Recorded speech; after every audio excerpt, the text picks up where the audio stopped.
السلام علیکم. رمشہ انصاری ناولز کے یوٹیوب چینل پر خوش آمدید. قلب وفا کے ایپیسوڈ نمبر 12 ہم آپ کے لیے لے آئے ہیں، لیکن ہماری آپ سے ریکویسٹ ہے کہ آپ لوگ نے اگر ابھی تک ہمارے چینل کو سبسکرائب نہیں کیا ہے تو ہمارے چینل کو سبسکرائب کریں اور ویڈیو کو لائک کمنٹ کرنا بالکل بھی مت بھولیے گا. وہ بیڈ پر کونیوں کے بل اوندھی لیٹی سامنے رکھ کے لیپ ٹاپ پر نظریں گڑائے انگلیاں لیپ ٹاپ کے ٹچ پیڈ پر پھیر رہی تھی. جب ہی اس کے کمرے کا دروازہ آواز کے ساتھ کھلا تو اس نے بیداریت سے گردن موڑ کر آنے والے کو یوں دیکھا جیسے اس کو یہ مداخلت پسند نہ آئی ہو. اس کی توقع کے عین مطابق اندر آنے والی عمل ہی تھی جو بڑے طریقے سے تیار کھڑی اسے گھور رہی تھی.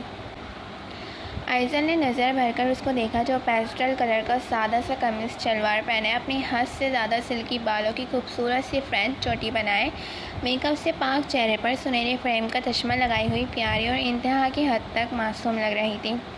خیریت ہے؟ بڑا تیار ہوا جا رہا ہے، اس نے تنزیہ کہتے اپنی گردن پھیری اور پھر سے ٹچ پیڈ پر انگلیاں پھیرنے لگی. جی بالکل خیریت ہے، لیکن تم بھی جلدی سے اٹھو اور تیار ہو. ماما نے کہا ہے روشن آنٹی کی طبیعت ٹھیک نہیں ہے تو ہم سب انہیں دیکھنے ان کے گھر جا رہے ہیں. عمل نے اس کی بات کا ذرا سا برا مناتے ہوئے آگے بڑھ کر لیپ ٹاپ اس سے دور کیا اور بند کر کے کونے میں رکھ دیا. عمل کی یہ حرکت اسے ناگوار تو گزری تھی، مگر فی الحال وہ اسے کچھ کہہ نہیں سکتی تھی کیونکہ یہ ماما کا حکم تھا. سو وہ برا سا منہ بنائے اٹھ بیٹھی. ایک تو ماما کے بھی حکم ختم نہیں ہوتے، اس نے جھنجھلا کے کہا اور اٹھ کر وارڈروب میں گھس گئی. وارڈروب میں سے اس نے میرون کلر کی شرٹ اور ٹراؤزر نکال کر بیڈ پر رکھا ہی تھا جب کسی کی گمبھیر آواز سماعتوں میں گونجنے لگی. پل میں ہی ایک خوبصورت احساس خود کے گرد محسوس ہوا تو اس نے نچلا لب دانتوں سے کاٹتے کپڑے واپس وارڈروب میں پھینکے اور دونوں ہاتھ مسلتی کسی خیال کے زیر اثر ادھر سے ادھر ٹہلنے لگی. ابھی تک ایسی کھڑی ہو، تیار کیوں نہیں ہوئی؟ عمل پھر سے کمرے میں داخل ہوئی تو اسے پرانے والے حلیے میں دیکھ چونک کر پوچھنے لگی. نیچے شانزے اور شیراز اس کا انتظار کر رہے تھے مگر اسے کسی کی پرواہ کہاں تھی. عمل یار میں تمہارا کوئی ڈریس پہن لوں؟ وہ دونوں ہاتھ مسلتی عمل کے پاس جا کے لب کاٹتی ہچکچا کے پوچھنے لگی تو اس کی بات سن عمل حیران رہ گئی. کیوں بھائی، تم اپنے وہ ماڈرن ڈریس کیوں نہیں پہن رہی؟ وہ آنکھیں پھیلائے پوچھنے لگی. سبھی جانتے تھے کہ عمل اور ایزل کی ڈریسنگ میں زمین آسمان کا فرق ہوتا تھا. ایک تو تم نے یہ سوال کرنا چھوڑ دو عمل، ناولز پڑھ کر تمہارا دماغ چلنے لگا ہے. میں نے اجازت نہیں لی تم سے، بلکہ بتایا ہے کہ آج میں تمہارا ڈریس پہن رہی ہوں. ایزل نے دونوں ہاتھ کمر پر رکھے تن کر اسے مخاطب کیا اور ناک منہ چڑھاتی اس کے وارڈروب میں گھس گئی. بیچاری عمل کرتی تو کیا کرتی، خاموش کھڑے ہو کے اسے اپنے وارڈروب سے کپڑے پسند کرتی دیکھنے لگی. بچپن سے وہ یہی تو کرتی آ رہی تھی، اپنی پسند کی ہر چیز اسے ایزل کو دینی پڑتی تھی کیونکہ وہ حد سے زیادہ جنونی اور ضدی تھی. ایزل نے اس کے وارڈروب سے اولیو کلر کا فراک پاجامہ نکالا اور پھر آئینے کے سامنے کھڑی خود پر لگائے الگ الگ زاویوں سے خود کو نہارنے لگی. بس میری ماں تیار ہو جا. عمل ماتھا پیٹتے کمرے سے نکل گئی جبکہ وہ سوچنے لگی کہ اگر وہی اجنبی لڑکا اسے اس فراک پاجامے میں دیکھتا تو کتنا اچھا ہوتا. دل میں خود بخود اٹھتی خواہش کو دبا کے وہ کپڑے اٹھائے واش روم کی جانب بڑھ گئی تھی. کچھ وقت سلکنے کے بعد سیڑھیوں سے ٹک ٹک کی آواز سنائی دی تو شانزے اور شیراز نے نظریں اٹھائے سیڑھیوں کی جانب دیکھا. جب ان دونوں کی آنکھیں سامنے کا منظر دیکھ پھٹی کی پھٹی رہ گئیں. ایزل فراک پاجامہ زیب تن کے شانوں پر ترتیب سے دوپٹہ پھیلایا آسمان سے اترتی ہور لگ رہی تھی. اس کے سنہرے لمبے بال کرل ہو کے آدھے کندھے پر اور آدھے کمر پر پڑے ہوئے تھے. آپ لوگ کیوں اتنا سرپرائز ہو رہے ہیں؟ ایزل نے ان دونوں کو حیرت زدہ دیکھا تو تعجب سے پوچھنے لگی. اس کے سوال کا جواب دینے کے بجائے وہ دونوں مسکرا دی کہ چلا ایزل پر کچھ تو فرق پڑا. عمل بیٹا جلدی آؤ. شانزی نے اپنا بیگ اٹھا کے ہاتھ پر لٹکایا اور عمل کو آواز دیتی شیراز کے سنگ باہر کی طرف بڑھ گئی. ان دونوں کو باہر جاتا دیکھ ایزل بھی اپنی فراک پکڑتی باہر کی طرف لپکی تھی کیونکہ فراک اس کے پیروں میں آ رہی تھی اور اسے بالکل عادت نہیں تھی لمبے کپڑے سنبھالنے کی. یقیناً آج وہ سعادت ولا کے مکینوں کو جھٹکا دینے والی تھی، لیکن جو جھٹکا اسے لگنا تھا یہ اسے سوچا تک نہیں تھا. وہ آستینیں کونیوں تک فولڈ کرتا مصروف سے انداز میں اپنے کمرے سے نکل کر باہر آیا تو سامنے صوفے پر بیٹھی لڑکی کو ایسا لگا جیسے 120 واٹ کا گہرا جھٹکا اس کے بدن کو چھو کر گزرا ہو. وہ ٹکٹکی باندھ کر اسے دیکھتی گئی. اس کا مبہوت ہونا اس کا مبہوت ہونا اس کے برابر میں بیٹھی عمل کی نظر سے پوشیدہ تو نہیں رہا، لیکن وہ اسے عائدل کی عادت سمجھ کر اگنور کر گئی۔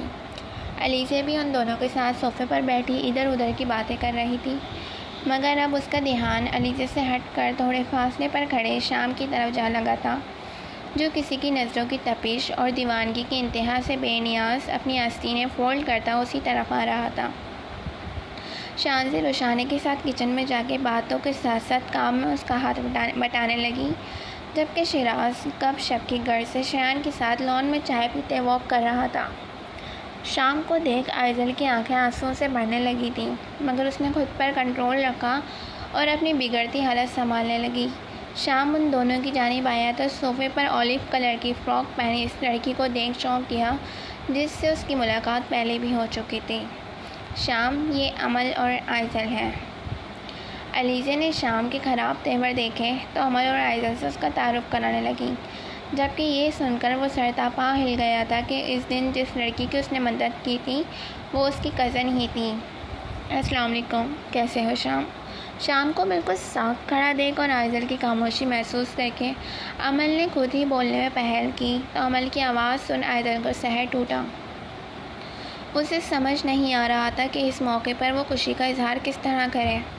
اس کے خوابوں کا شہزادہ بالکل کسی گلاب کی طرح مہکا ہوا، پانی کی طرح صاف شفاف، خوبصورت دل اور مضبوط کردار کا مالک اس کے سامنے کھڑا تھا۔ وعلیکم السلام، الحمدللہ fit and fine, what about you? Amal کے سوال پر اس نے عائزل کو پوری طرح سے نظر انداز کیا اور خوش اخلاقی سے اس لڑکی کو جواب دینے لگا جو اپنی بہن کی نسبت شکل سے کافی سادہ اور معصوم لگ رہی تھی۔ I am also fine. Amal نے بھی مسکرا کر جواب دیا اور عائزل کی جانب دیکھنے لگی جو بالکل سن پڑ گئی تھی۔ اس کی آنکھیں ایک دم بوجھل اور سرخ ہو گئی تھیں جن کا مطلب عمل سمجھ نہیں پائی تھی۔ شام، کہیں جا رہے ہو؟ روحان کا مسئلہ بگڑنے کی وجہ سے علیزہ نے اب شام کو بھائی بولنا بھی گوارا نہیں کیا۔ وہ شام سے سوال کرتی اپنی جگہ سے اٹھی اور کچن کی طرف جھانکنے لگی، جس کی کھلی کھڑکی میں سے روشان اور شاندے کم باتیں زیادہ کرتی دکھائی دیں۔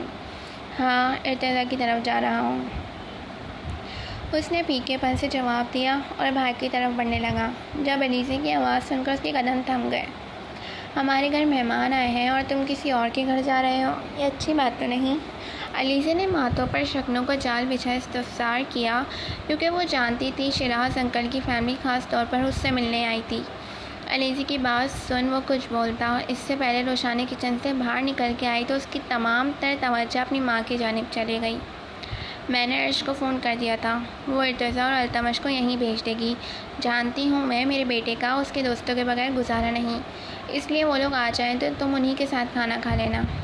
روشانی نے پیار سے اسے ساری تفصیل سے آگاہ کیا تو اس کے چہرے پر پھیلی خوشی دیکھ تھوڑی دیر پہلے کا سارا غصہ اڑن چھو ہو گیا۔ یہ تو بہت اچھا کیا آپ نے، پھر میں ماہر کو بھی بلا کے آ جاتا ہوں۔ اس نے منظر سے ہٹنے کے لیے نیا بہانہ سوچا اور قدم سینیوں کی جانب بڑھا لیے۔ پتہ نہیں کیوں مگر اس کا دل ہی نہیں چاہ رہا تھا کہ وہ اس لڑکی کے سامنے ایک پل بھی رکے۔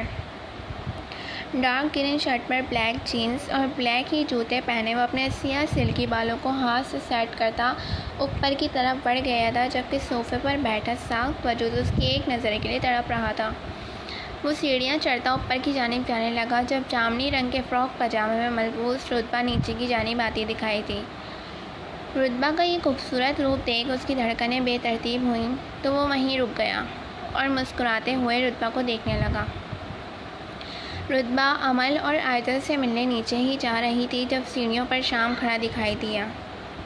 اوف، یہ کتنا پیارا مسکراتا ہے، نہ چاہتے ہوئے بھی وہ اسے دیکھ کر سوچنے لگی جب بے دھیانی میں اس کا پیر پھسلا اور وہ دھڑام سے نیچے کی طرف ڈھلک گئی۔